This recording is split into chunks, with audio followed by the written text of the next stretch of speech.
Buenos días a todos, bienvenidos a la conferencia del cuarto trimestre del 2024. En la portada ponemos el Bitcoin, que ha sido uno de los grandes protagonistas de este año. De hecho, lleva muchos años siendo protagonista, hasta que este año finalmente ha tomado posesión dentro del mercado de inversión a gran escala, a través de la creación de los nuevos ETFs de iShares y otras casas, en la cual pues, el inversor medio puede invertir sin necesidad de ir a estas plataformas que muchas veces han sido fraudulentas, lo que ha dado una gran seguridad jurídica a los inversores. Con lo cual, Bitcoin por fin ha conseguido implantarse en este año 2024 como un activo más a la hora de ser elegido, a la hora de las inversiones de las familias. Empezamos. Primero hablaremos de la rentabilidad agregada de clientes Visan. Luego hablaremos, como siempre, de la vista de pájaro, temas de actualidad y de opinión. A continuación hablaremos de la burbuja en bolsa de Estados Unidos. Esto fue una idea de un buen cliente de la casa, de que había miedos, ¿no?, de que hubiera burbuja en Estados Unidos, en la bolsa, y bueno, pues es comentarlo, un tema muy, muy interesante del que vamos a hablar. Diversificar con Bitcoin, el tema de portada. China y oro, volvemos a comentar cómo está yendo China y oro. Hablaremos de Visa a largo plazo y los Visa Factor Investing, los factores en los que estamos invertidos a largo plazo. La rentabilidad de este año alcanza en promedio para todas las familias el 4,61%. Es una rentabilidad reducida si lo comparamos con cómo ha ido el mercado este año. Y luego analizaremos un poco qué es lo que ha ocurrido. Aún así, es una rentabilidad positiva y seguimos con la tendencia intacta a largo plazo al alza, que es lo que queremos. La distribución de los activos a lo largo del año. Restablecemos el protocolo pólvora en marzo y abril de este año, con lo cual el 89% que lo teníamos a largo plazo se redujo al 79%. Estas proporciones prácticamente se están manteniendo igual. El largo plazo se ha incrementado hasta el 80% en lugar del 79% y la pólvora ha decrecido, básicamente porque la pólvora en el último trimestre de este año se ha reducido, básicamente debido a la subida de los tipos de interés a largo plazo en Estados Unidos. Seguimos. La rentabilidad agregada de clientes Visan, la vemos aquí, cuál es la evolución. Como hemos comentado hace un momento, la rentabilidad es del 4,6% para clientes de la casa. El Eurostoxx ha subido un 8%, el IBEX un 14%. La vivienda en España ha sido para mí el gran protagonista este año, aparte de Bitcoin, por supuesto, dentro de los activos del asset class. Y después la renta fija acaba en positivo en Europa. En Estados Unidos no. En Estados Unidos ha acabado negativo, especialmente la que es a largo plazo. Seguimos la senda positiva y bueno, pues seguimos. En este año 2024, las acciones, sobre todo las americanas, han tenido resultados muy buenos. Tengamos en consideración que aquí se toman los datos en euros, con lo cual, dado que el dólar se ha apreciado un 7%, casi un 7% en el año, se le añade la rentabilidad. En el caso de Visan, pues nosotros tenemos cubierta la gran mayoría del dólar, con lo cual las rentabilidades siempre se te reducen en la medida que sube el dólar. Las rentabilidades de las acciones en mercados emergentes de un 15%, y vemos como el resto de renta fija ha ido relativamente bien para un inversor europeo, pero sobre todo por el efecto de la divisa para un europeo. Si la quitáramos, pues la rentabilidad en gobiernos, en bonos gubernamentales, etcétera, etcétera, sería negativa. Otra forma de verlo ya solamente desde una perspectiva. Para un americano, este año el Bitcoin ha subido muchísimo, un 120%, de ahí la portada y el gran éxito que está teniendo ahora. El oro, otro de los grandes protagonistas, con un 27%. Las empresas de gran capitalización americana con un 23%. A partir de ahí, el resto de activos no han acabado de funcionar muy bien para un inversor americano. Por ejemplo, las empresas de pequeña capitalización con un 10%, mercados emergentes con un 4%. Realmente han crecido más, pero le descuentas el factor dólar y claro, del 11% aproximadamente caen al 4%. Lo mismo con commodities, que son materias primas sin contar el oro y la plata, los metales preciosos. Ha sido un año muy tranquilito. La subida del dólar que vemos aquí y fijémonos cómo, por último, fijemos la renta fija para un americano. Los bonos corporativos en negativo y los bonos a largo plazo bonos americanos del Tesoro americano a largo plazo, pues han caído muchísimo. Esta es la composición. Así pues, el gran ganador y la gran subida ha sido Bitcoin, el oro y las grandes corporaciones americanas, sobre todo concentrado en Mag 7, que son Nvidia, Apple, Microsoft, estas grandes corporaciones. Muy bien. A raíz de la victoria de Donald Trump en las elecciones americanas, el mundo entero, todas las distribuciones de activos han tenido una sacudida importante y se han adaptado a la nueva realidad. Más que nada, Trump va a seguir una política muy particular suya. Esta política de Trump está fundamentada en la amenaza al resto de países mediante aranceles. Si no quieres cumplir lo que ellos te están pidiendo, Trump pues, dice, pues te pongo un arancel.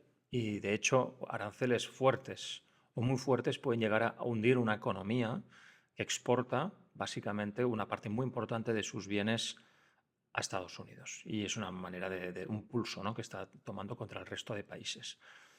Esto es importante porque lo veremos qué reacciones puede provocar en el resto del mundo.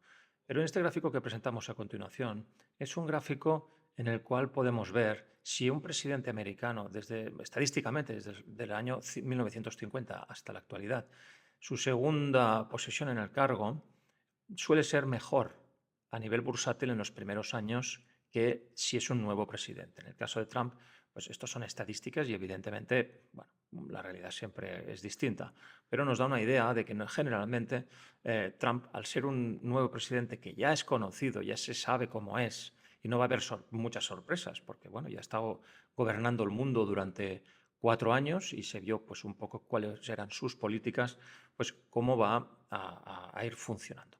De hecho, su llegada al gobierno americano ha despertado un interés enorme por las inversiones en Estados Unidos y, de hecho, una porción enorme de capital se está yendo para allá. Muy bien. Otro de los temas muy importantes y de actualidad es el tema de la vivienda en España.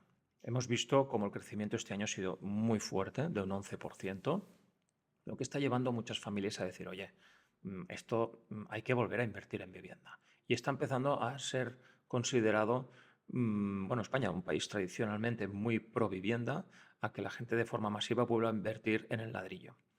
Desde nuestro punto de vista, ¿esto es acertado? Sí, creemos mucho y en Visan siempre hemos creído muchísimo en la necesidad, absoluta necesidad de tener una porción importante en inmobiliario.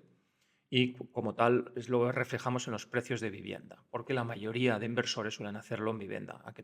Lo hablamos en términos genéricos, puesto que hay, evidentemente, inversión inmobiliaria en oficinas, en locales, en etcétera, etcétera. Pero vamos a hacerlo de forma un poco resumida. Fijaros cómo desde el año 2007, que fue el pico de los precios, se derrumbaron, esto lo conocemos todos, y se ha ido recuperando poco a poco.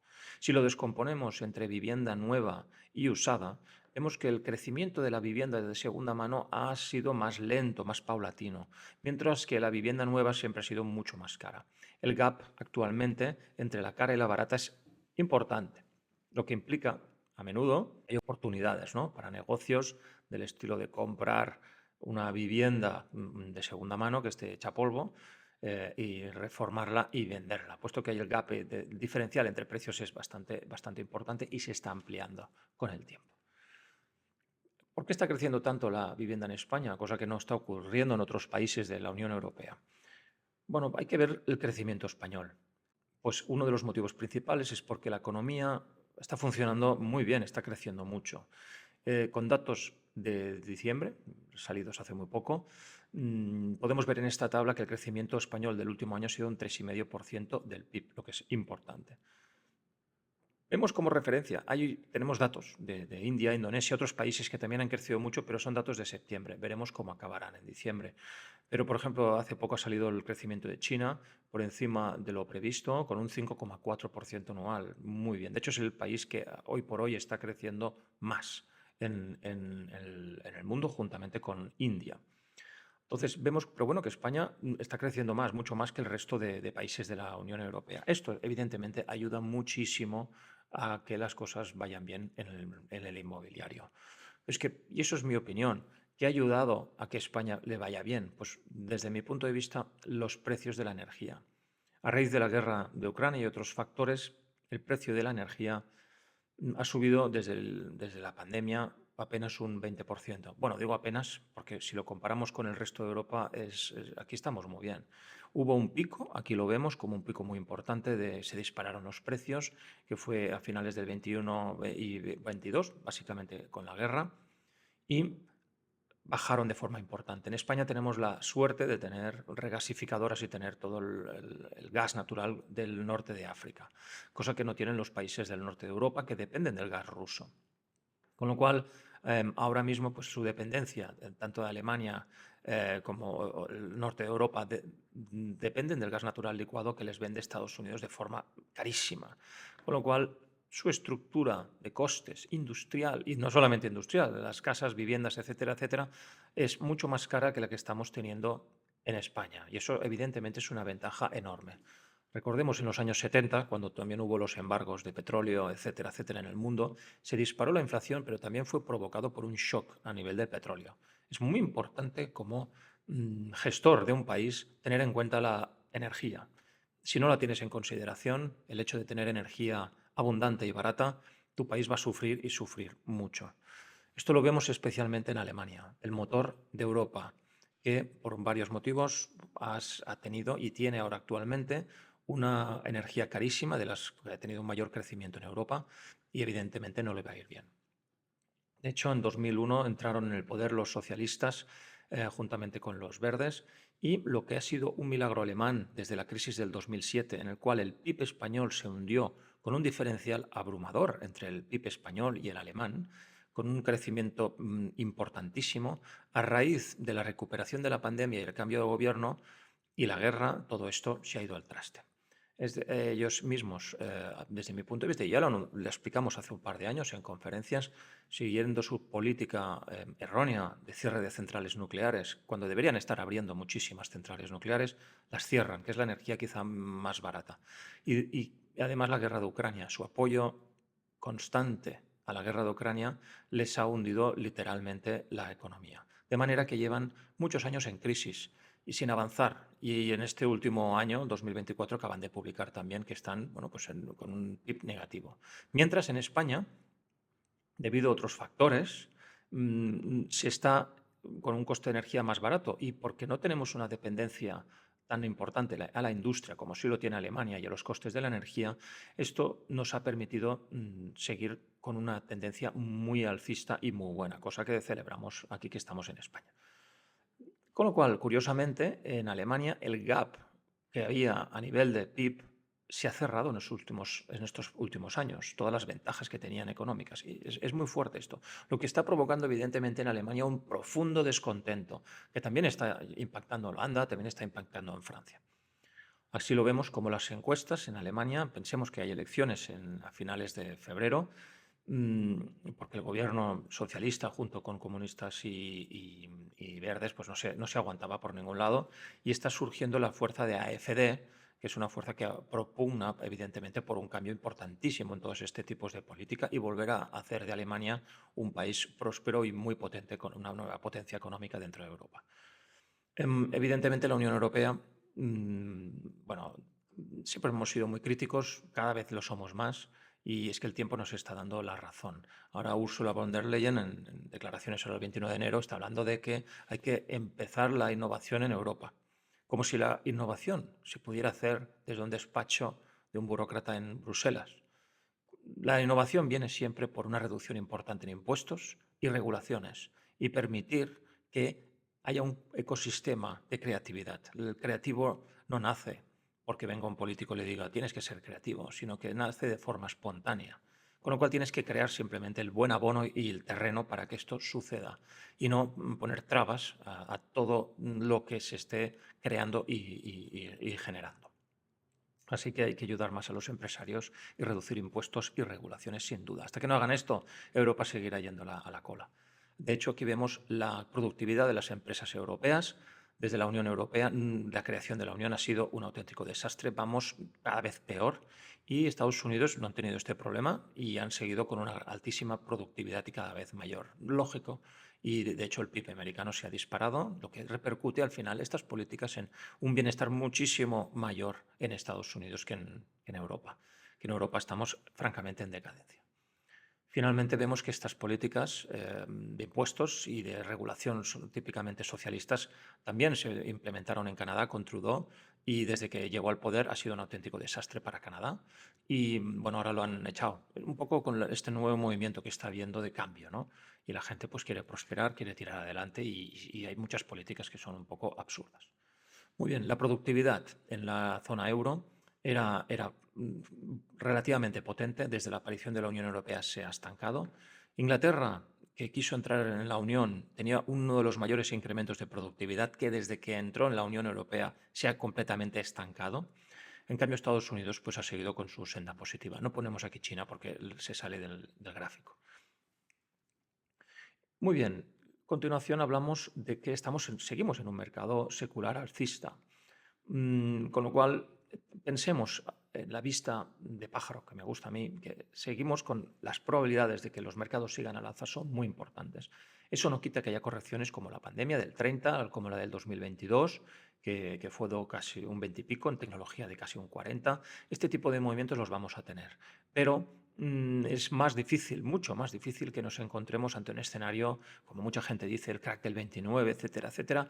Desde un punto de vista de ciclos no toca. Ahora un momento las fuerzas del mercado y los ciclos indican a que puede haber correcciones del 20-30, pero no las grandes correcciones y ni tan siquiera un gran estancamiento lateral de muchos años. De momento, esto parece que no está a la vuelta de la esquina. Por último, ha habido una reducción, perdón, de los tipos de interés por parte de la Reserva Federal en noviembre de este año, 2024. Aquí vemos un gráfico, cuál es la evolución de las acciones en el caso de que desde el inicio de la reducción de los tipos de interés entremos o no en recesión. El promedio es la línea verde. Pero si no hay recesión y efectivamente se empiezan a bajar tipos de interés, cuando la economía sigue creciendo, que es el caso actual, lo probable es que a un año vista la rentabilidad pueda estar en más del 10%. Pensemos que a fecha de hoy llevamos a pocos meses desde el inicio de las subidas de las bajadas de tipos de interés, una subida de cerca del 6% en el mercado americano. O sea, es posible y el mercado indica a que puede seguir creciendo. A 2 años vista, los crecimientos pueden ser muy importantes. Estamos hablando de promedios del 50%. Esto, evidentemente, son estadísticas. Si entrara Estados Unidos a finales de este año en recesión, evidentemente, el ajuste sería importante. Pero de momento las indicaciones que estamos viendo, y veremos a ver las nuevas políticas de Trump, son para conseguir, al contrario, un crecimiento económico importante en Estados Unidos. Eso lo iremos viendo. Un toque importante de atención al hecho de que los tipos de interés a largo plazo que han producido, por ejemplo, en la pólvora, que haya habido unos resultados en este último trimestre negativo, se debe a que han subido de forma importante. La llegada de Trump al poder pues, ha hecho pensar al mercado de que va a llevar una política de gasto público muy importante, como comentamos en su momento en la última presentación del trimestre pasado. Esta es la primera reacción del mercado. Aún así, con el control de gasto que creemos que va a empezar a hacer y ya se está realizando en estos momentos, es posible que nos encontremos con noticias positivas de ahora en adelante y lo que implique una cierta bajada, al menos a corto plazo, de los tipos de interés. A largo plazo, lo que sería muy positivo. Eso además, cuando los tipos de interés están a largo plazo por debajo del 5%, como estamos ahora mismo, normalmente la correlación entre la renta fija y la renta variable, normalmente, porque no es perfecta la correlación, suele ser positiva. Lo que significa que si los mercados de renta variable empiezan a corregir de forma importante, la parte que tenemos en pólvora probablemente aguante bastante bien el tipo y nos permitan pues, poder empezar a ejecutar el protocolo pólvora con garantías. Muy bien, hablamos del petróleo. La última presentación, en este momento, dijimos que era probable que el petróleo siguiera una senda bajista. Hay una correlación importante entre los yields de Estados Unidos y, que es este gráfico que vemos aquí, y el precio del petróleo. ¿Por qué? Porque la valoración de la renta fija a largo plazo tiene mucho que ver con las percepciones de la inflación. Si la gente cree que va a haber mucha inflación en el futuro, a largo plazo, es probable que, bueno, es probable no, exigen un mayor interés en los bonos a largo plazo. Uno de los principales factores, evidentemente, a tener en cuenta en la inflación es la energía. Por eso, si sube el precio de la energía y la gente está muy sensibilizada en torno a la inflación, el impacto de la renta de la energía será inmediato o tendrá un impacto normal, una cierta correlación importante con los tipos de interés a largo plazo. Eso no ha sucedido ahora en esta última subida de los tipos de interés, sino que la energía se ha mantenido baja, ha tenido un pico y todo apunta a que puede empezar una cierta corrección importante hasta los mínimos que vemos aquí, incluso por debajo. Eso lo iremos viendo. Lo que tenemos muy claro es que las políticas de Trump no van en la dirección de tener una energía cara.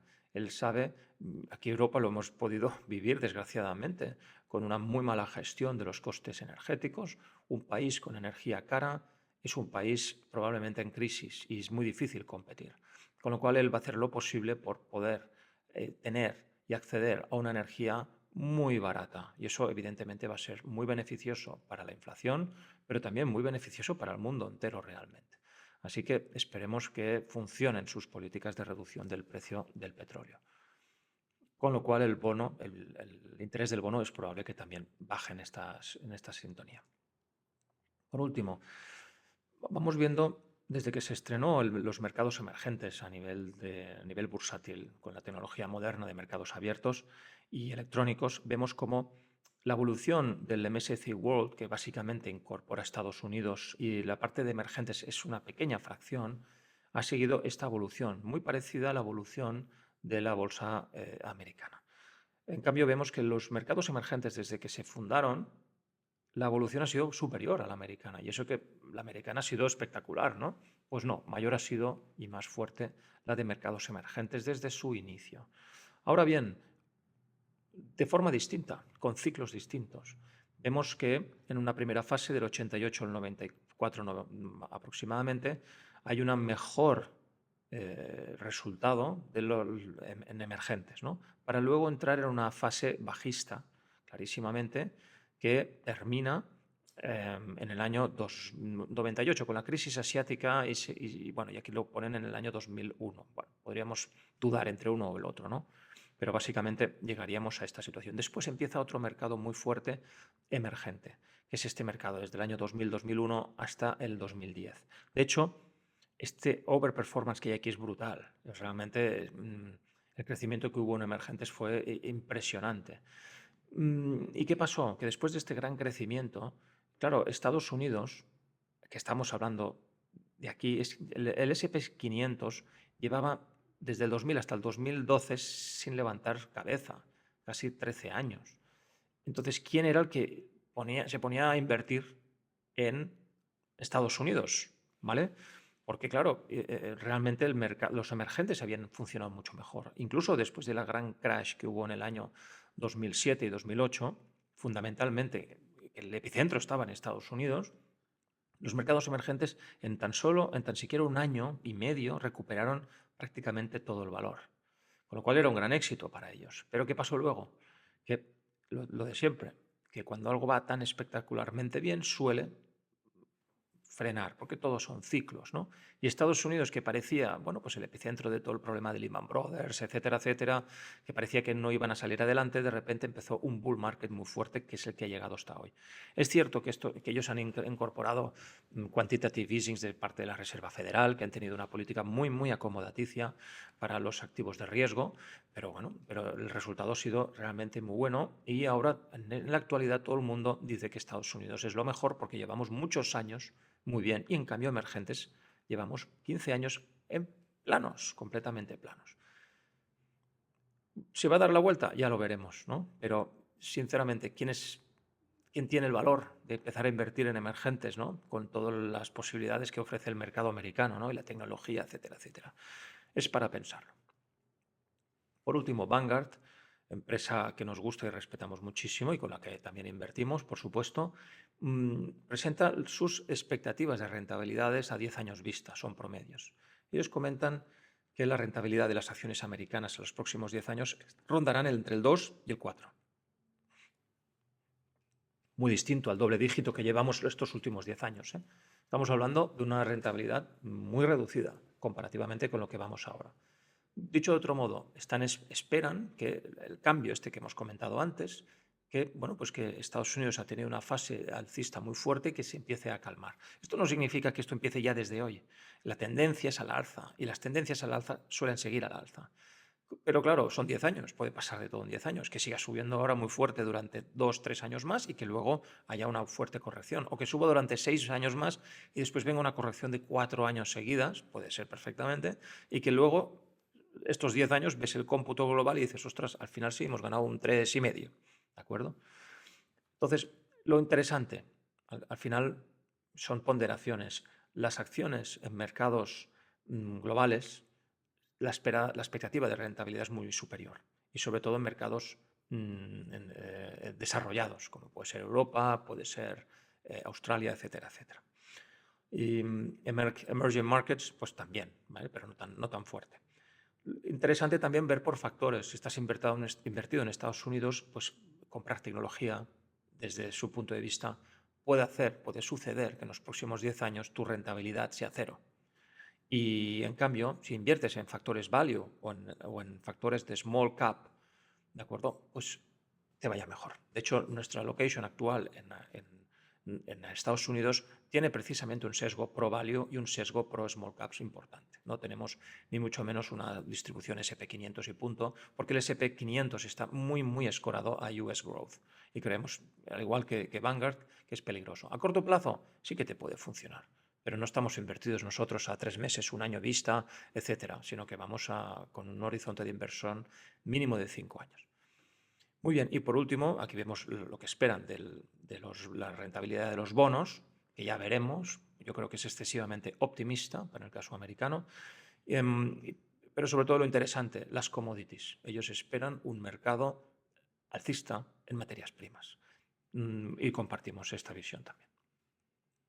Entonces, vamos al apartado de la burbuja, ¿no? Si está el Estados Unidos tan caro, etcétera, etcétera, parecería que, bueno, que estamos en un periodo de burbuja y algo grave puede pasar, ¿no?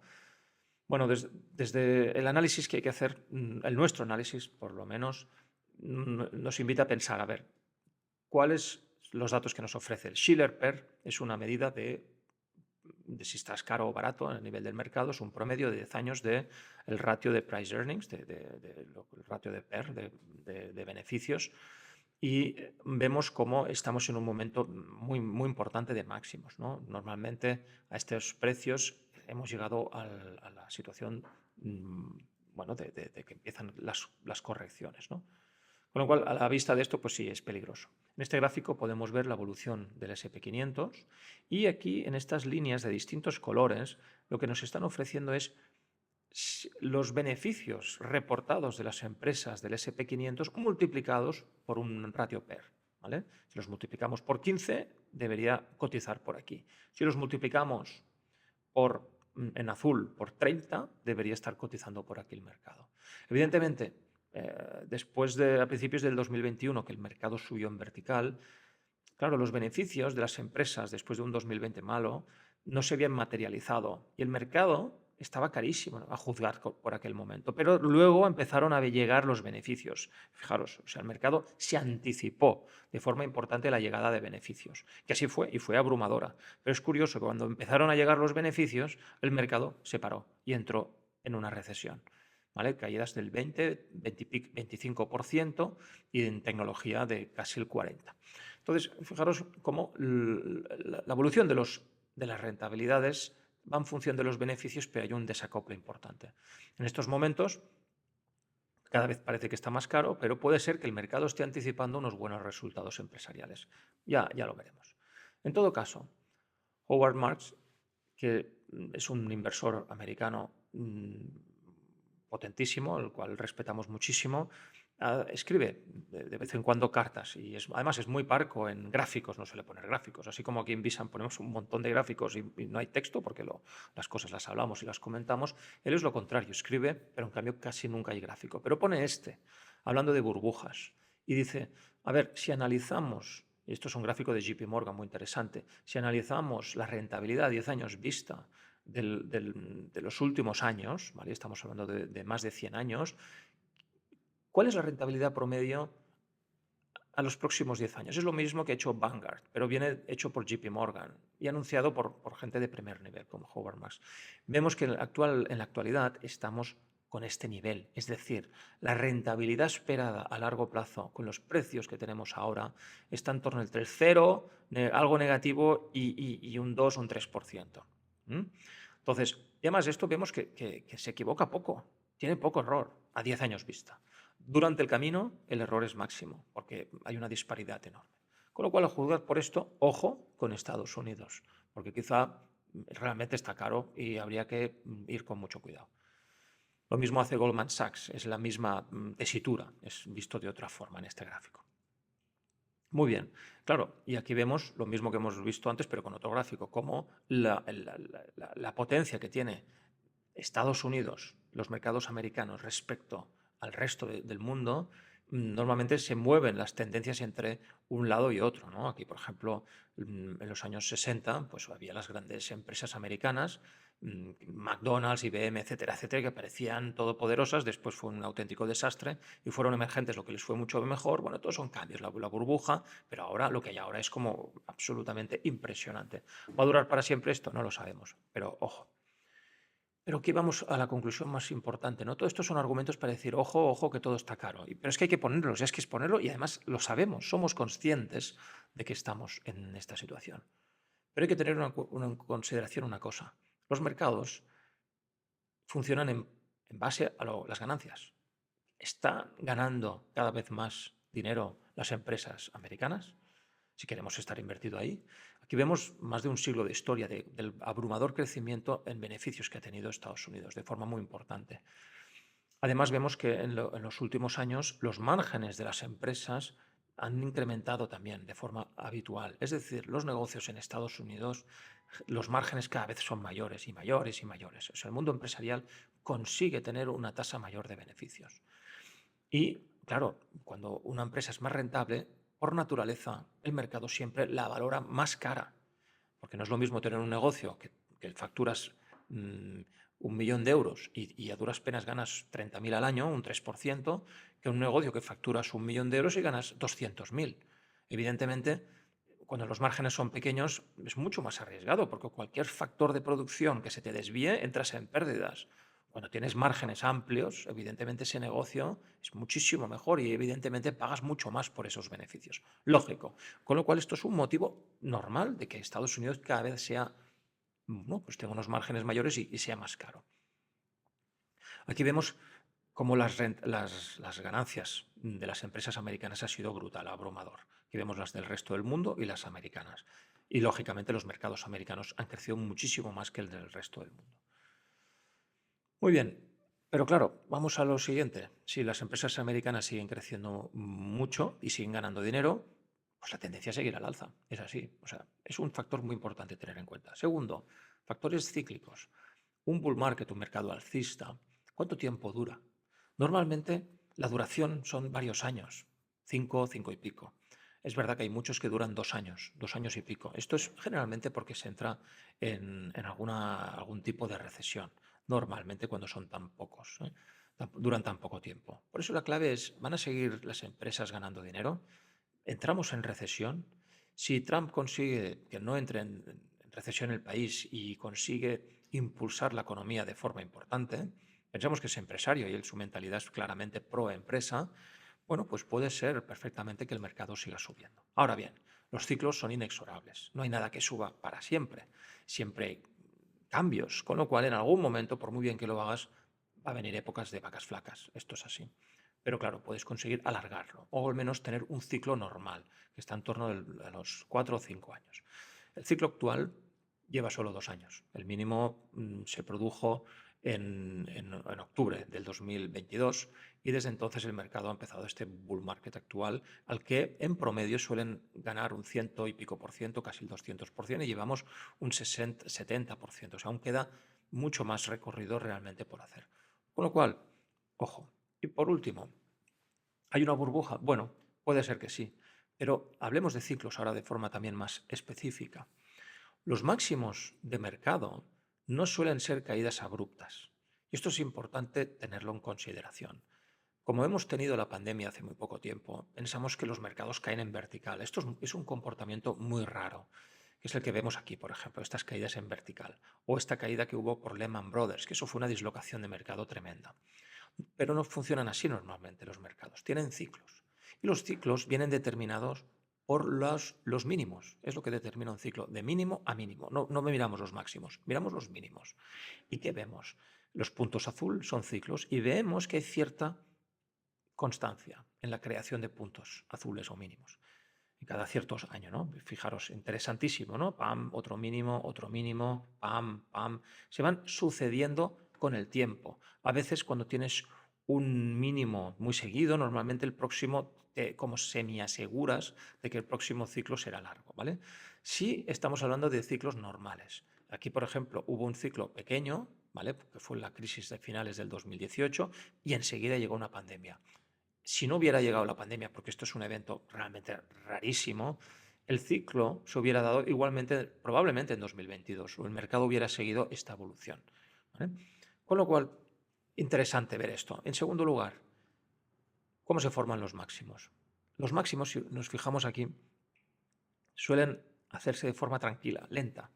Bueno, a ver, esto no es lento, es decir, aquí lo vemos aquí, vemos una lucha, ¿no? entre los que quieren que suba y que baje, pero tiene como una forma de montaña por arriba, fijaros. Es curioso, pero es que a simple vista se aprecia esto. Una montañita aquí, otra aquí, otra aquí, otra aquí. No hay caídas en vertical, ¿no? Se van formando. Entonces llega un momento que el impulso alcista se agota y poco a poco va perdiendo fuelle hasta que empieza la caída. Y entonces, cuando el mercado se da cuenta de que empieza a caer, entonces cae de forma abrupta, ¿vale? Cuando ya has pasado el máximo. Pero ya te está avisando el mercado que ya no le queda fuerza, entonces necesita descansar y es cuando se forma, pum, el siguiente mínimo de mercado. Este tipo de comportamiento habitual, normalmente podríamos descomponer estos ciclos con partes intermedias, ¿no? Un ciclo pequeño intermedio, otro pequeño, que siempre tienen pequeñas caídas intermedias previamente, ¿no? Pero bueno, no vamos a entrar en esto. Vamos al caso actual. Ahora estamos en 2022. Desde un punto de vista cíclico, el mínimo debería formarse más o menos en 2027, más o menos. ¿Qué quiere decir? Que 2025 es probable que se forme un máximo en este año o el año que viene, 2026. ¿De acuerdo? ¿Podría acelerarse el ciclo bajista? Puede ser. Pero con un presidente tan pro-business hará lo posible para que precisamente el ciclo se alargue. No que sea corte, sino que se alargue. Con lo cual, en lugar de tener un mínimo en este año, ¿no? Oh, que el mercado va a caer este año porque hay una burbuja. Desde un punto de vista cíclico, eso es poco probable, poco probable. A no ser que venga un evento como una pandemia o un crack del 87. Este crack, vertical, igual que la pandemia, son cracks que vienen, pero es que además son cracks. Cuando sucede esto, al contrario, se forma un mínimo, efectivamente, pero la resolución es muy rápida al alza, tanto en la pandemia como lo que sucedió en el 87. O sea que si viene un crack y es vertical, vamos, cierta tranquilidad, porque es que generalmente la historia te demuestra que se recupera el dinero de forma muy rápida en el tiempo. Con lo cual, ¿estamos en una burbuja? Puede ser, pero desde un punto de vista cíclico, este año puede ser un año relativamente bueno y puede ser un año en que encontremos el máximo de este ciclo, quizá 2026-25. A partir de finales del 26 y 27 es probable que encontremos un mínimo y puedan venir algunas caídas importantes, ¿vale? Ya lo iremos viendo. Muy bien, seguimos. Y por último, ¿cuál es nuestro posicionamiento en Estados Unidos? Porque ahora tenemos un posicionamiento importante ahí. Pues no estamos tanto en tecnología, como sí están los índices, sino que nosotros tenemos una porción muy importante en empresas de pequeña capitalización y value. Y este simplemente como un ejemplo, ¿no? Aquí vemos las valoraciones en negro de las empresas grandes, americanas, ¿no? ¿Qué pasó, por ejemplo, en el .com? Pues la valoración fue extremadamente alta de las grandes corporaciones americanas. En cambio, las empresas de pequeña capitalización, las valoraciones siguieron muy tranquilas. Este diferencial, evidentemente, se revertió. Y empezaron las grandes corporaciones, Cisco y compañía, bueno, y Microsoft y Amazon y muchas, empezaron a corregir con muchísima fuerza, mientras que las pequeñas empresas aguantaron muy bien desde el año 2000 al 2007. Muy, muy bien, ¿no? Entonces, luego se revirtió. como que les había ido tan bien, la estrategia de small caps parecía que era imbatible, cuando en la siguiente década no fue así. Precisamente fueron las grandes corporaciones las que tomaron la batuta. ¿Por qué? Porque partían de unas valoraciones más bajas y el camino al alza era muy superior. Actualmente se ha revertido otra vez. Ahora son las empresas de pequeña capitalización que otra vez están muy baratas en relación a las grandes. Por eso pensamos que es oportuno, a pesar de que a corto plazo Nvidia gane más o otras corporaciones, no podemos apostar todo a un mercado que está mucho más caro que el resto. O sea, hemos de diversificar y lo hacemos con empresas de pequeña capitalización y también empresas value. Muy bien, vamos al tema central de la conferencia. Vamos a hablar de Bitcoin. Bitcoin realmente ha cambiado la percepción de muchas cosas. No queremos decir que estemos a full a favor del Bitcoin. Vamos, es que ahora tenemos que entrar en Bitcoin. No, no, no, ni muchísimo menos. Lo que estamos es constatando una realidad que se ha llegado a imponer ahora mismo, y es que el mercado de Bitcoin ya llega a tener una valoración de 2 trillones de dólares, que es que estamos hablando de muchísimo dinero, ¿no?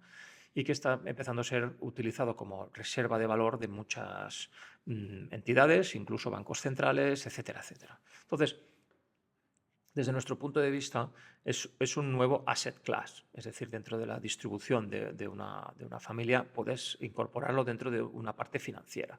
O sea, no lo vemos mal, así como en sus inicios sí, porque sobre todo por el tema del fraude, nos daba muchísimo miedo el fraude y de hecho FTX ya lo vimos, que fue un fraude masivo, la de dinero que se ha perdido ahí, y sigue habiendo una enorme cantidad de fraude en todo el tema relacionado con criptos. Bueno, pues sí que, sobre todo con Bitcoin, es lo único que realmente nos gusta, o las 2, 3 grandes más importantes, pues el resto no lo acabamos de ver serio, digamos, ¿no? Muy proclive a unas volatilidades que son un poco absurdas. Pero claro, desde el momento en que BlackRock crea el nuevo ETF para Bitcoin, la seguridad jurídica se dispara, porque tú puedes adquirir esto a través de tu banco habitual y eso pues es muy distinto que tener que meterte en una web, que no, que es un exchange, no sé qué, pero ese exchange al cabo del día siguiente es fraude, está todo, se han llevado el dinero, vete a saber dónde y tal, y esto pues, entendedme, somos una casa de planificación, inversión, en el que pues, estamos trabajando para la jubilación. No nos podemos permitir que te desaparezca el dinero porque ha habido un exchange que ha hecho un bluff, ¿no? Pero ahora es distinto, ¿no? Con la aparición de este ETF. Por eso, bueno, es una opción clarísimamente. Además, la rentabilidad ha sido espectacular de este tipo de activos. Yo diría de los activos con un mayor crecimiento. Pocas veces en la historia se ha visto y se va a volver a ver, yo creo, algo así. Pero también está sujeto a las leyes de los rendimientos decrecientes, es decir, el principio crece mucho para cada vez crecer menos, y ya lo veremos, ¿no? O sea, se está agotando. Quien cree que el Bitcoin será enorme, enorme, enorme, yo creo que se equivoca, porque cualquier activo, cualquier servicio, lo que sea, tiene un precio en el mercado. Y entonces eso va en función de lo que vale el resto. Entonces, ¿puede llegar un momento en que Bitcoin valga lo mismo que el mundo entero? No, porque no habrá necesidad de ello, entendedme. ¿Puede haber un momento de que todo el mundo se ponga de acuerdo y le entre la locura colectiva? Sí, como los tulipanes, ¿no? O como muchas otras cosas. Puede entrar el mundo en un momento de locura, sí, sí. Eso perfectamente, pero durará poco y la caída será brutal, ¿vale? Con lo cual, el potencial de subida es cada vez menor, con rendimientos decrecientes. Por ejemplo, la próxima oleada al alza pues se estima que puede llegar a 120, 130, 140, bueno, 1000, ¿no? Dólares el Bitcoin, pero la siguiente más, ¿no? Y pues, sí, puede seguir creciendo evidentemente, pero yo me olvidaría de estas subidas impresionantes en 4 años de multiplicar por 100 el valor. Vamos, me extrañaría muchísimo, aunque cosas más raras hemos visto. Esta es la visión del Bitcoin. Es muy chulo este gráfico, creo que vale la pena ponerlo. Ciclos de 4 años. Esto es un año, que es un trozo de la tarta, un cuarto de la tarta. Ahora estamos por aquí. Empezó el Bitcoin valiendo, pues eso, casi cero. Y esto, ¿qué tardó en llegar a 10, ¿no? Cada círculo es 10 veces más. Lo multiplicamos por 10, 100, 1000, 10.000, 100.000 y 1.000.000, ¿no? Y claro, vas dando vueltas, que es a medida que va pasando el tiempo. Y vamos viendo que esta especie como de serpiente, pues bueno, pues llega un momento en que se toca. Desde mi punto de vista, en el momento en que se toque, habremos llegado ya al nivel de saturación. Dicho de otro modo, si esto es el mercado de Bitcoin que va subiendo, las subidas cada vez son menores, menores, en el momento en que en algún momento encontremos que la corrección, que es el mínimo el nuevo mínimo, está por debajo del último mínimo, sufrirá un colapso. Yo creo que el Bitcoin sufrirá un colapso importantísimo. Que no digo que después se recupere, pero será, bueno, simplemente va a cortocircuitear la expectativa de ganancias de tanta gente que puede haber un colapso. Bitcoin, impresionante, fijaros, 2 trillones de valor. Primero, por eso con Bitcoin y con los instrumentos que hay hoy en día en el mercado sí que le vemos posibilidad de tener esta diversificación. Con Ethereum, que estamos hablando de 400.000 millones de dólares de valoración, ¿de acuerdo? Pero luego vamos viendo cada vez algunas que cada vez menos. Las primeras en general son bastante potentes, pero también con mucha volatilidad, ¿vale? Claro, nos aparece Trump, gana las elecciones y lanza su moneda, ¿no? Y de repente levanta en un fin de semana 70 billones. 70 billones. Pensad que Amancio Ortega no tiene tanta fortuna y él la lanza en un fin de semana, ¿vale? Claro que subió muchísimo y luego volvió a bajar, ¿vale? Y ha perdido gran parte del valor. Pero bueno, vendieron una parte, creo que casi 1.000 millones ya se vendió. O sea, bueno, ganar 1.000 millones de dólares o casi 1.000 millones en un fin de semana no está mal. Y, bueno, pues yo diría que es el presidente actualmente de cualquier país con más riqueza, ¿no? En estos momentos. Muy bien, y por eso hablo de la volatilidad, ¿no? Y actualmente pues es la moneda pues, número 29 del mundo, valorada a unos 6.000 millones aproximadamente. Bueno, a lo que voy, que hay mucha volatilidad. Por eso si vamos a entrar en el mundo cripto, pues hay que hacerlo siempre a través de los mecanismos mejores y básicamente a través de Bitcoin. Bueno, pues llegamos a China y oro. DeepSeek. Esta empresa de inteligencia artificial china, además que su equipo es 100% chino y no ha estudiado en el extranjero ni nada, son chinos, han desarrollado una inteligencia artificial con poquísimo dinero que lo hace mejor o en muchos aspectos lo hace mejor que el OpenAI, principal líder mundial y que literalmente quema billones de dólares para seguir funcionando. Ahora mismo está planteando otra nueva ronda de ampliación de capital de 340 billones, cuando hace nada, en octubre hizo la última de 170 billones. Están quemando dinero de forma brutal para llegar a DeepSeek y decir, mira, yo es que hago lo mismo, incluso mejor que tú, pero con un 97% menos de costes. 97. Claro, esto uno dice, uy, vale, sí, la tecnología americana muy bien, pero te vienen los chinos, te hacen lo mismo, mejor, pero baratísimo. Y encima es open source, que quiere decir que puedes ver todo lo que han programado, puedes utilizar su API sin ningún problema, es gratis. Ojo, ¿no? Esto evidentemente ha impactado y mucha gente empieza a decir, uy, quizá China no son tan tontos como parecían, que quizá no solamente se dedican a fabricar tejidos, o sea, quizá hacen más cosas, ¿eh? Cuidado, cuidadín. Es interesante porque realmente esto ha hecho, al menos lo que estoy viendo, está cambiando la percepción que hay de China. A ver, China, desde un punto de vista cíclico, está conllevada inexorablemente a dominar el mundo. Estamos hablando del final del ciclo americano, que yo creo que puede acabar en 5, 6, 7 años, justo cuando acabe su bull market, el que veíamos en la parte cíclica, y cuando entre una fase lateral será China la que va a retomar realmente las riendas del mundo entero.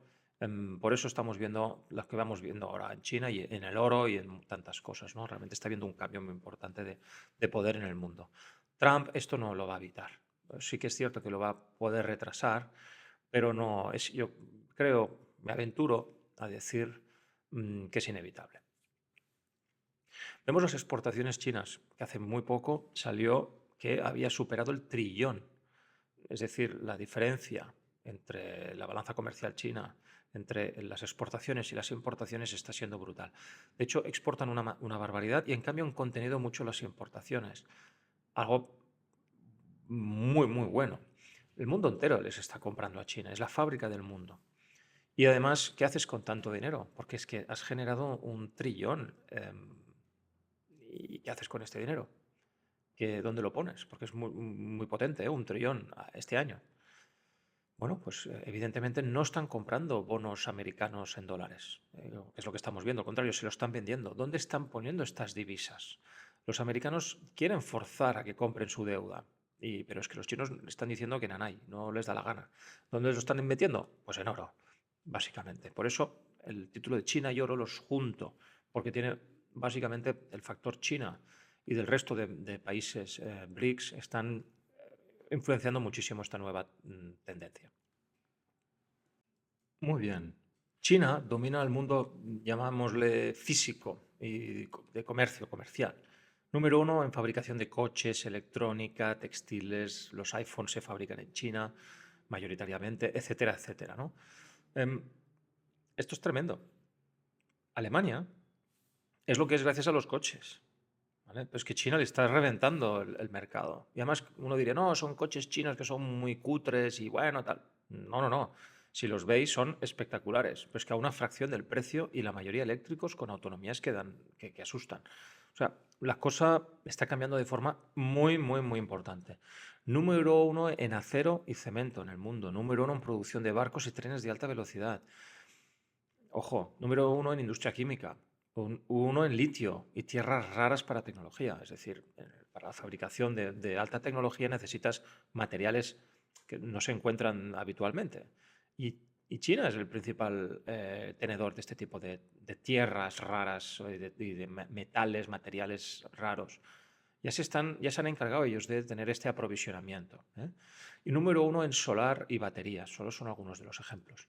Es curioso, ¿no? A nivel de baterías, como son capaces, al menos las baterías de litio, tienen tecnología para básicamente reciclar el 99,6% de cualquier pila de litio.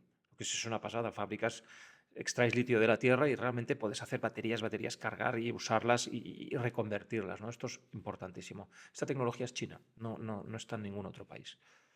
Después, pronto entrará China en el podio de la energía barata. De hecho, acabamos de ver los nuevos desarrollos de la fusión nuclear por parte de China, que dan miedo, porque de conseguirlo están cerca, parece que están muy cerca. Claro, verdaderamente una central de fusión china, vamos, el coste energético cae, bueno, será una energía limpia y baratísima. Bueno, yo creo que será una auténtica revolución. Ya hemos visto DeepSeek, todo el tema de inteligencia artificial, el nivel que están teniendo, pero es que DeepSeek es una pequeña empresa, pero Alibaba, em, a ver, es que ellos tienen su inteligencia artificial desde hace mucho tiempo y es mejor que la de DeepSeek y también puedes acceder a ella sin ningún tipo de problema y es brutal. Y estás hablando de Alibaba, que es una de las principales empresas chinas, ¿no? Cotizada y que, por cierto, en la que invertimos. En fin, telefonía, ya lo vemos, ¿no? Los teléfonos chinos.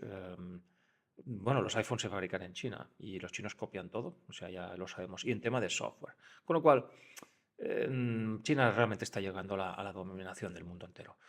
Aquí vemos la porción de coches eléctricos. Cuando estamos hablando de crecimiento, hemos visto antes que China es el país que más está creciendo. Todo el mundo habla de que China está en crisis, crisis y crisis. Y bueno, es que está entrando en deflación. Bueno, esto hay que ir con mucho cuidado, porque yo creo que no se están interpretando la información bien.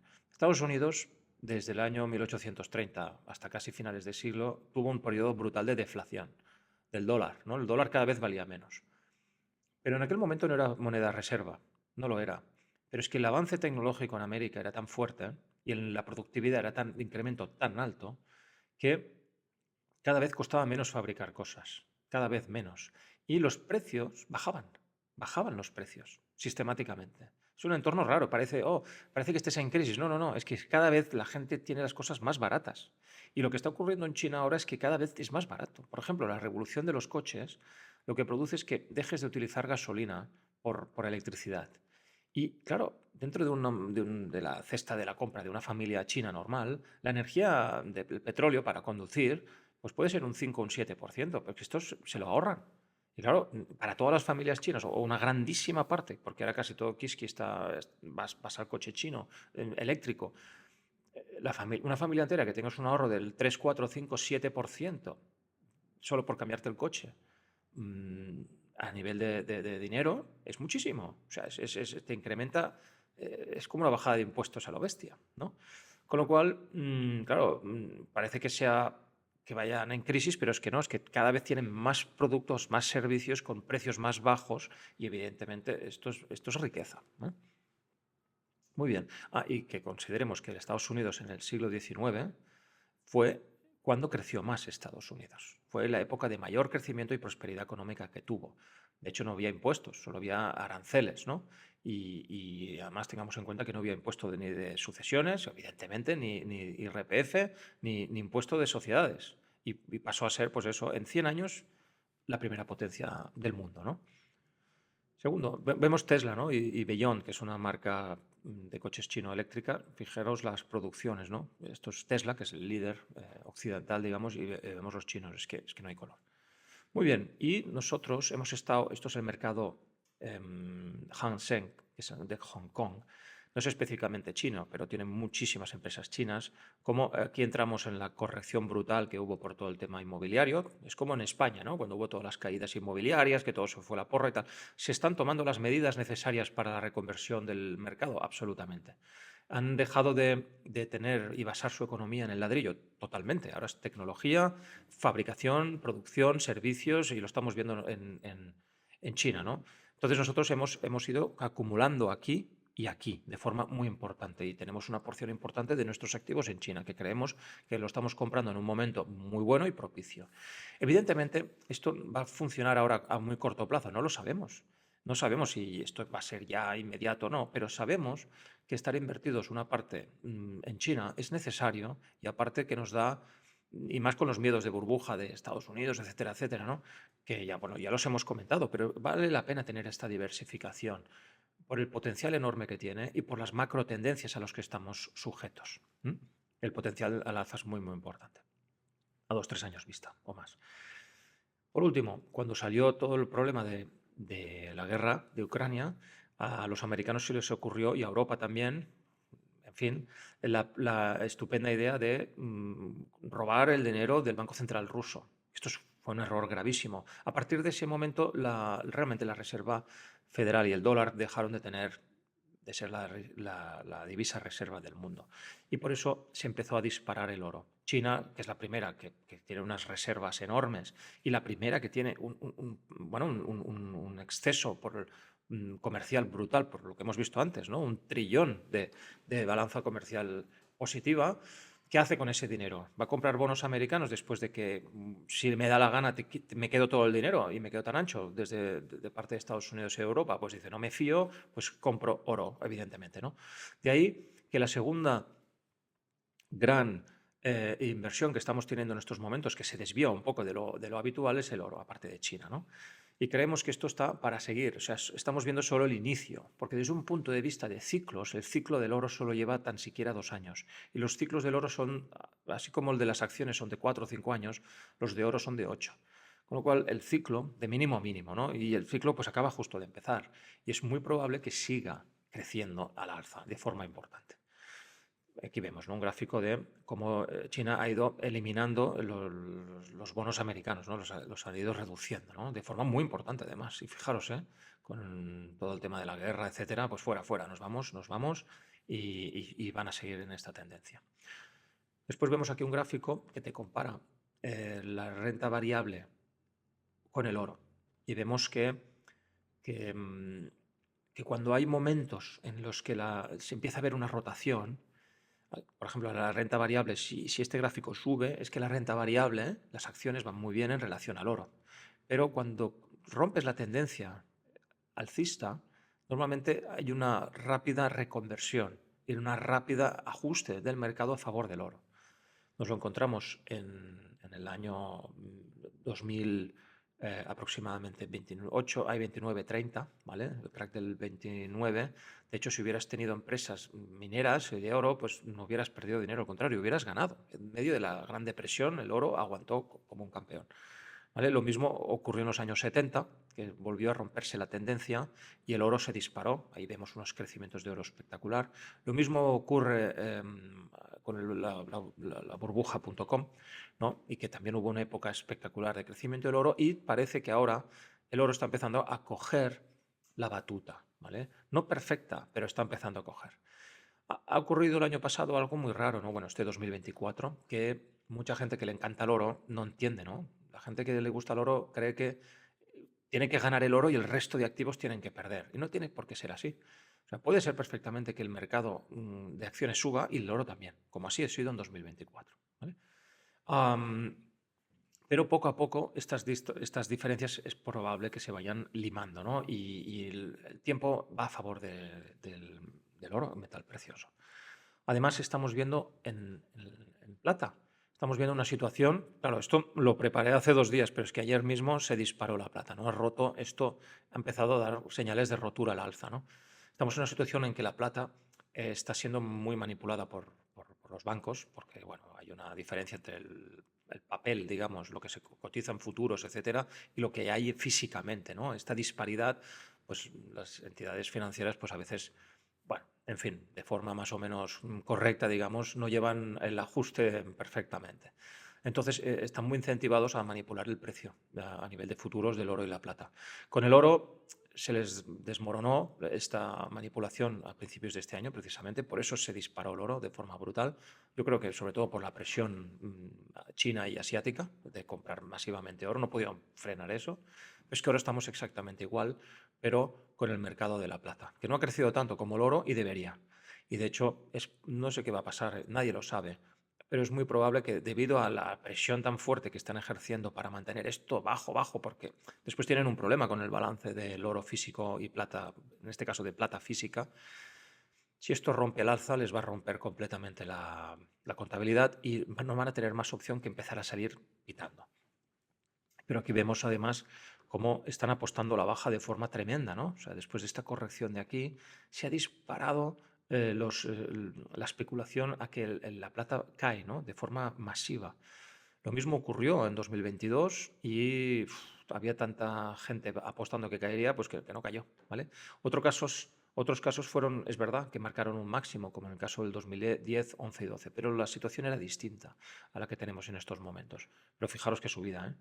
Situaciones en que el mercado intenta subir y no puede y está intentando ser controlado y de repente ¡pua!, se dispara. Pues aquí estamos en una situación de compresión. Aquí hubo una situación muy fuerte de compresión, pero es que en este momento ya el mercado ya ha empezado ya ha empezado a salir, ¿no? Y ahora estamos en esta situación. Veremos lo que pasa, pero pueden haber sorpresas al alza en la plata. Muy bien, y llegamos a la parte final. Visa a largo plazo.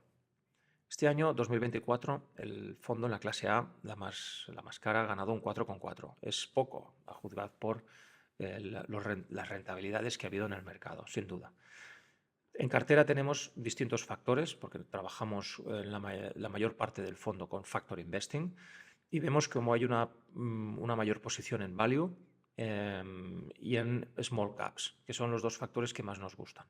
Estamos mucho en Estados Unidos, puesto que puede haber un fuerte impulso americano a raíz de la victoria de Donald Trump, pero no estamos apostando tanto por la tecnología, que es el apartado de growth, porque le vemos muchos riesgos a esto, aunque puede ir muy bien, no lo sabemos, tenemos igualmente, ¿eh?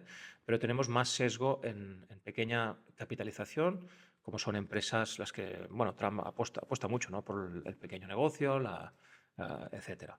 Y después seguimos teniendo una apuesta clara en metales preciosos, como hemos comentado antes, de oro y China. China, ¿dónde estaría aquí? China está una parte en value, porque muchas de las empresas chinas que tenemos están muy mal valoradas por el mercado y también grandes marcas. Tenemos grandes líderes mundiales, Tencent, Alibaba, Pinduoduo, etcétera, etcétera, que son líderes comerciales y de primer nivel en ventas y conocidos por muchísima gente, con lo cual pues también tienen esta característica. ¿Cómo han ido los factores? Esto es muy importante. En primer lugar, aquí hay muchas líneas, pero vamos a explicarlo y veréis que tiene mucho sentido. La línea negra es la evolución del fondo, un 4,4. Las otras líneas son cómo han ido los distintos factores. Y factor investing que hemos hecho en la casa toda la vida, ¿no? El peor que ha ido es un 9,5, que es las empresas de pequeña capitalización, y el mejor un 19%, que han sido la estrategia Momentum. Todas las cifras que hay aquí hemos descontado los costes de todo tipo y hemos descontado además, o sea, son rentabilidades netas, y descontado la cobertura de euro-dólar. Que, como hemos dicho al principio de la presentación, el dólar este año nos ha ido en contra, es decir, nosotros cubrimos la mayoría de la exposición que tenemos en dólar, con lo cual si el fondo en cuestión sube, le restamos una parte importante por el efecto divisa. Todo esto está contemplado ya aquí. Pero bien, ¿qué ha pasado? ¿Cómo es posible que los factores en promedio, estamos hablando de un 12 y pico, 13%, pero en cambio el fondo haya ganado este 4,4, ¿no? En esto, la gran diferencia viene de dos partidas. La primera son las coberturas. La parte dinámica, que lo separamos aquí, la parte dinámica, es la que está 100% en dólares y es la que ha sufrido más el impacto negativo del dólar. Esto, primer factor. Pero el segundo y el más importante son los malos resultados que hubo al principio, ¿vale? Los malos resultados lastraron tremendamente la evolución del fondo. Cuando los factores en general lo hicieron muy bien, excepto el factor de small caps, pero bueno, es un factor, el resto fueron muy bien, lastraron la rentabilidad del fondo en su conjunto un 6%, incluso algo más, ¿vale? En algún momento puntual, pues algo más. Entonces, claro, esto es importante. ¿Qué hicimos? Pues aquí veis en color azul los porcentajes que hay en cada estrategia, ¿no? Por ejemplo, ¿qué porcentaje tenemos en growth? Pues lo vemos aquí, ¿no? Como ha ido fluctuando. Y vemos que la parte dinámica tenía una parte importante, un 30 y pico por ciento. Y en color azul, un pelín más claro, es un azul marino, un pelín más claro, aquí vemos la estrategia que usábamos hasta ahora, que la hemos dejado de utilizar por motivos obvios, ¿no? Y hemos empezado a implementar en la parte dinámica una nueva estrategia. Y ahora veremos por qué y qué sentido tiene. Y yo creo que os gustará, está muy bien.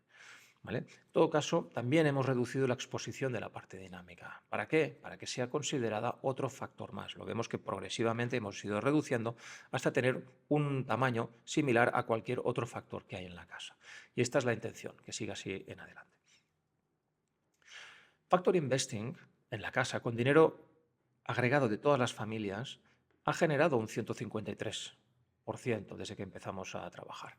Lo único que incorporamos, y aquí lo vemos, esta estrategia dinámica a partir del 2001, que esta es una estrategia que pretendía que cuando los mercados no fueran tan bien, poder reducir las correcciones de mercado, ¿vale? Esta estrategia, que al principio del periodo 2021-2022 fue muy bien, ¿vale? En 2022 y solamente hasta marzo del 2023, perdón, y marzo del 2024 ha sido un desastre, no ha ido nada bien. Con lo cual, desde la casa hemos decidido eliminarla. O sea, esta estrategia de inversión, que tiene su lógica, su comportamiento, a pesar de que, bueno, pues en un momento dado pues ayudó en momentos de caídas a no caer tanto, vemos que al final lo que hace es estanca las rentabilidades. Es verdad que es menos volátil, porque claro, con Factor Investing tradicional pues sube el mercado, subes más y caes más y hay más volatilidad. Pero pensamos que es mejor, si hay una caída, pues la hay, ¿vale? Porque las familias estamos planificando y tenemos el protocolo pólvora y no hay ningún problema, pero lo que no podemos permitirnos es que cuando los mercados empiezan a subir de forma importante, no aprovechar las subidas. Con lo cual, esta estrategia, bueno, pues sí que es verdad que funcionó muy bien en un momento dado, pero pensamos que no vale la pena seguir manteniéndola. Con lo cual, lo que hemos hecho es la parte dinámica, aparte de reducir la exposición, hemos cambiado completamente la estrategia. Y ahora va, ¿en qué dirección? En aquellas tesis de inversión que creemos que tienen un futuro muy fuerte y que a pesar de que puedan ser volátiles y a pesar de que si el mercado cae, ellas pueden caer también, pero nos da igual. ¿Por qué? Porque ya sabemos que puede ocurrir esto, pero lo que no queremos es que si un mercado suba y suba con fuerza, nos quedemos atrás, ¿vale? Y vamos con esta tesis, con lo cual va a haber este cambio. Si no hubiéramos incorporado esta estrategia, que yo le llamaría quizá más conservadora o más, bueno, sí, cuidado porque tal, bueno, que parecía que podría ir bien, pero bueno, nos hemos equivocado y por eso lo corregimos, pues vamos a ir con la otra. Entonces, y aquí acabamos ya la presentación. ¿Qué cambio ha habido en la estrategia del factor dinámico? Fijémonos, empezó muy mal, ¿vale? Y aquí empezamos a cambiar con una porción pequeña de activos, pero es que había empezado perdiendo una parte importante de los activos. Por eso el fondo no consiguió arrancar al principio. Es cuando tomamos la decisión de decir, no, se acabó esta estrategia con esta mentalidad más de, bueno, pues también ir con cuidado si hay caídas o tal, no sé qué, no sé cuántos. No, si el mercado sube, vamos a subir. A la vista está que desde que se empezó a utilizar en marzo, a principios de marzo de este año 2024, pues bueno, hubo momentos de ganancias, esto está descontado todas las comisiones y todo, de ganancias del 37, llegamos casi al 40%.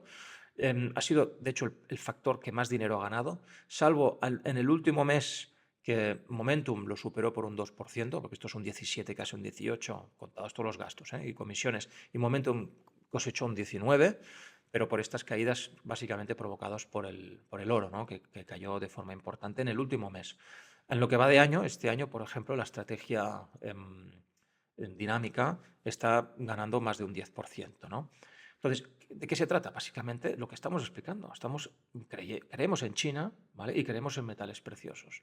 Y quitamos de en medio pues, estas estrategias antiguas que creemos que mira, ha sido un error y por eso lo bueno es ir a mejor siempre y estar mejorando constantemente. Y con esta nueva modalidad, pues creemos en China, como hemos dicho, pensamos que China tiene un futuro y un porvenir enorme. No podemos garantizar, evidentemente, nadie puede hacer que siempre, cada año vamos a ganar, es imposible, pero sí que sabemos que si los mercados van al alza, probablemente tú también. ¿Vale? Metales preciosos, bueno, no tiene por qué, porque ya sabemos que el metal precioso puede tener una cierta descorrelación, ¿de acuerdo? Pero también invertimos en empresas mineras, que estas sí que tienen mucha más relación con la evolución general del mercado bursátil, ¿no? Así pues, esta es nuestra filosofía. Actualmente la parte dinámica nos ayuda también a tener una mayor diversificación. Y desde que hemos implementado esta nueva estrategia y hemos borrado completamente la antigua, por ser más conservadora, más todo lo que hemos explicado, las rentabilidades en menos de un año ya son del 30%, 31%. ¿Vale? Y pensamos que puede haber un potencial mayor.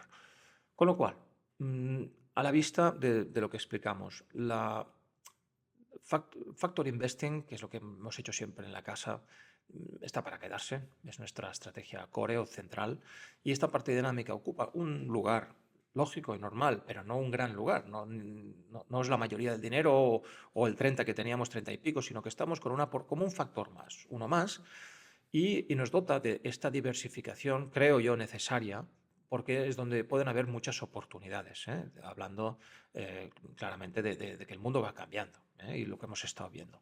Y en estos momentos, pues eso, estamos en China sin metales preciosos. No descartamos que en el futuro aquí podría haber la parte de Bitcoin, ¿vale? Podría haber aquí invertir en otros países o entrar más en emergentes, por ejemplo, si empezamos a ver la dislocación de la que hemos hablado, etcétera, etcétera, ¿no? Y así está. En fin, muchísimas gracias por todo. Así hemos podido explicar pues, un poco la evolución del fondo Visan, las rentabilidades que no han estado a la altura, pero básicamente, y eso es importante tenerlo presente, han sido por una parte de la cobertura, que ha bajado un cierto porcentaje, ¿vale? Pero sobre todo ha sido por la parte dinámica con la mentalidad antigua, sobre todo al principio. Desde entonces, lo nuevo no ha afectado negativamente, todo lo contrario. Y por último, ¿qué ocurre? Que cuando nosotros empezamos a invertir teníamos poco dinero y el impacto de estas subidas se ha notado poco. Cuando tuvimos la distribución de su peso que tenía que tener en el fondo de un 30% más o menos, en ese momento ya habíamos subido toda esta parte, ¿de acuerdo? Entonces, a partir de entonces, si estás por encima de esta línea, ¿vale? Estás añadiendo valor, digamos, en el fondo o lo bajas. Entonces, claro, desde entonces no se ha notado excesivamente el impacto, ¿de acuerdo? Porque ha sido como neutro, excepto el último mes que ha sido negativo. Bueno, iremos viendo, ¿vale? Lo importante al final es lo que yo digo, es la tendencia. La tendencia es claramente al alza, es decir, tenemos subidas, caídas, subidas, esto se está intentando, se está haciendo un coiling, ¿no? Está intentando romper el máximo y de hecho, si este año la parte de China y de metales preciosos empieza a funcionar bien, que es lo que creemos, pues evidentemente romperemos este máximo, iremos a más, ¿no? Con ganancias del 40, 45, etcétera, etcétera. Insisto, en lo que va de año, la parte dinámica es la más rentable de todas. Y bueno, pero tampoco sabemos qué pasará el día de mañana. Pero bueno, de momento vamos bien. Las tesis de inversión creo que son correctas y así hemos de seguir trabajando. En fin, muchísimas gracias a todos y nada, que vaya todo muy bien. Hasta ahora.